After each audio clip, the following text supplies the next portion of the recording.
Welcome to Markets Now. I'm Michelle Rook along with Mark Schultz with Northstar Commodity. Well, a mixed day in grain and livestock futures. Soybeans and cattle were up, but everything else was lower. And Mark, let's talk about soybeans. We kind of held some support we needed to. We've digested through some of the report numbers. And so the bounce today just came from a technical bounce, or where? Well, I think you're right. We did go down and test the support, which is at about 1330 on the November beans, and that held. We went to 1333, and we got a bounce back yesterday and a little bit more follow through again here today. Export sales wise, we've had some good weeks, but this last week and even sales this week being announced has been very slow, sluggish, so to speak. Harvest will start up here.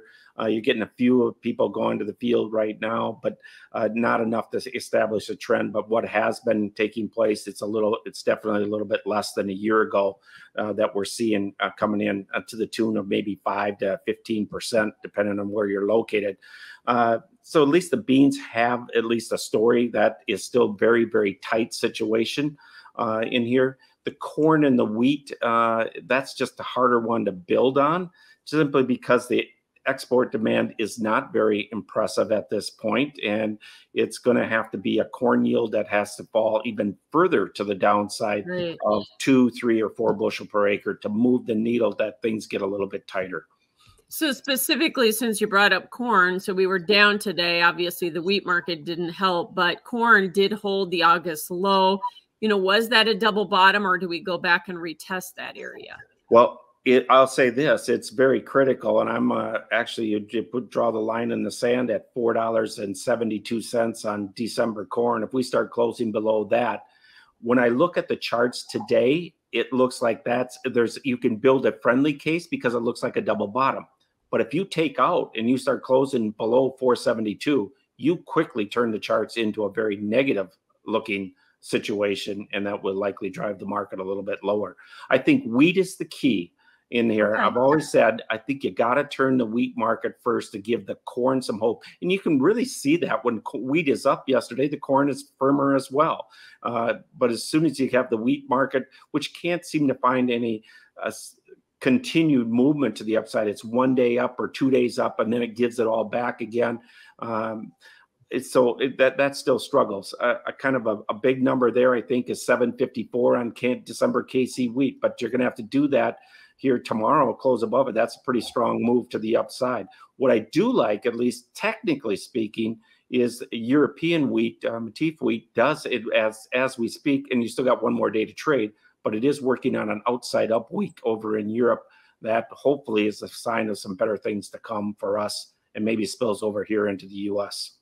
So, Mark, if wheat is the key, then have we put a bottom in that market or not? Because you mentioned the strong technical action. We kind of had that reversal in Chicago wheat anyways on Tuesday after the report. The headwinds, though, continue to be specs are really short, and you've got the dollar index keeps working against us, doesn't it? You've got a lot of things still working against us. The dollar is going up. Yeah, so you're going up on the dollar. You've got fuel prices going up, so freight is going to be a little bit more expensive as you go through here as well. So I'd say, yeah, you could do some business, but we're going to probably be the last resort. Everybody else is going to have to go up higher than us in order to get back to where we can eventually start capturing some market share. Now, with that said, you did at least have an okay weekly export sales number of 16 million this week, but in order to move the needle, you're going to have to see something move up, into the 18, 20 million a week on a consistent basis to start getting somebody excited about demand improving. You alluded to it, so let's go back and talk about it. You said we need a substantial cut in yield to get corn to really move higher. Maybe, $5 is certainly a cap on that market. What do you think about yields? Are we going down on corn and soybean yields or not?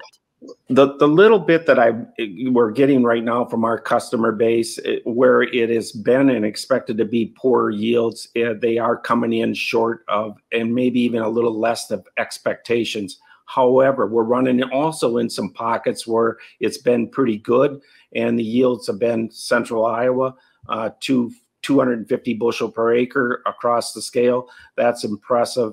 Northwest Iowa is getting some big yield reports coming out of there, at least far better than what we had a year ago. It's going to be all over the place in here, but to get something going, quite frankly, I thought we needed to have something where it was expected to be good, that they came in a little bit less below expectations. That has not happened at the present time. Yeah, and there's a lot of variability, isn't there?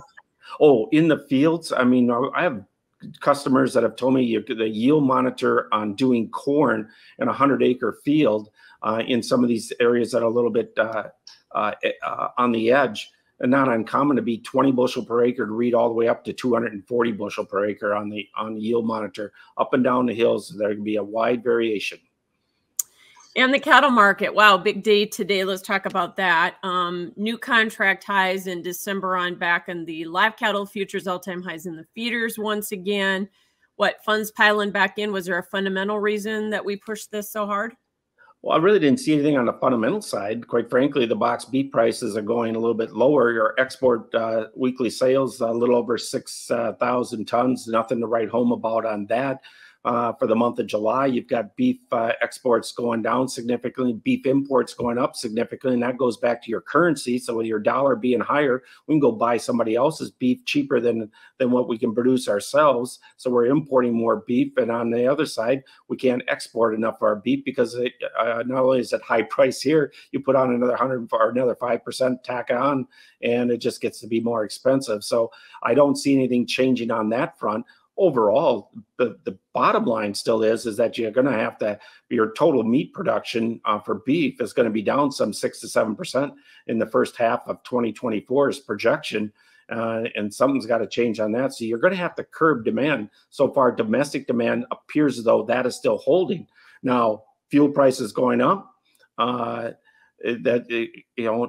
eventually disposable income might start having an impact. But we're going, typically September is not a strong market for the cattle market. Usually you're going sideways to lower. This one's just making new contract highs. So sometimes you just have to look at it and say, well, it's going higher, and that's just the way it is, and nobody's stepping in front of the freight train.